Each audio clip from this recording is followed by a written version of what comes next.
Hello' বন্ধুসকল, আজি মই আপোনালোকক দেখাম আপোনালোকে আপোনাৰ গাৰ্লফ্ৰেণ্ড বা ৱাইফৰ মোবাইলৰ পৰা কল কেনেকৈ আপোনাৰ ফোনতে ট্ৰান্সফাৰ কৰিব পাৰিব।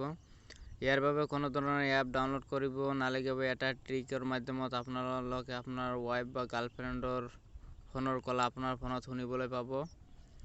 ইয়াৰ বাবে আপোনালোকে SMS আহিব লাগিব। অহাৰ পিছত ইয়াত আপোনালোকে সিলেক্ট কৰি ল'ব। সিলেক্ট নহয় প্লাস আইকনত ক্লিক কৰি দিব। দিয়াৰ পিছত ইয়াত আপোনালোকে টেক্সট আপোনালোকে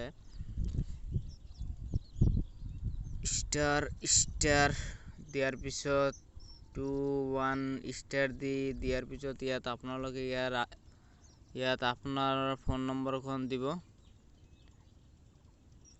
ইয়াত আপোনাৰ ৱাইফ বা গাৰ্লফ্ৰেণ্ডৰ ফোন নম্বৰ দিলে নহ'ব, ইয়াত আপোনাৰ ফোন নম্বৰখন দিব। দিয়াৰ পিছত মই দেখুৱাই আছোঁ আপোনাৰ ফোন নম্বৰখন দিয়াৰ পিছত শেষত আপোনালোকে ইয়াত এটা হেছ টাইপ কৰি ইয়াত আপোনালোকে আপোনাৰ গাৰ্লফ্ৰেণ্ড বা ৱাইফৰ নাম্বাৰটো ইয়াত টাইপ কৰিব।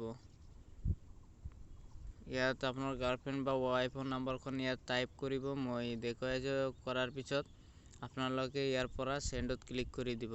সেন্ডত ক্লিক কৰি দিলে এটা মেছেজ যাব। এই মেছেজৰ মাধ্যমত আপোনাৰ এইটো এক্টিভ হৈ যাব। আপোনালোকে এইটো কেনেকৈ ডিএক্টিভ কৰিব খোজে মই দেখুৱাই আছোঁ। আপোনালোকে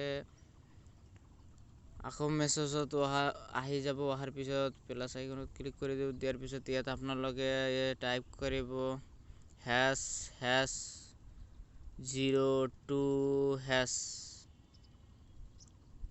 দিয়াৰ পিছত আপোনালোকে ইয়াত আপোনালোকে ৱাইফ বা আপোনাৰ গাৰ্লফ্ৰেণ্ডৰ নাম্বাৰখন টাইপ কৰি তাৰপিছত সেন্ড কৰি দিব। দিয়াৰ লগে লগে এইটো ডিএক্টিভ হৈ যাব। আজি ইমানলৈকে। মোৰ ভিডিঅ'বিলাক ভাল লাগিলে লাইক কৰি দিব, কমেণ্ট কৰি দিব আৰু বেল আইকনটো বজাই দিব।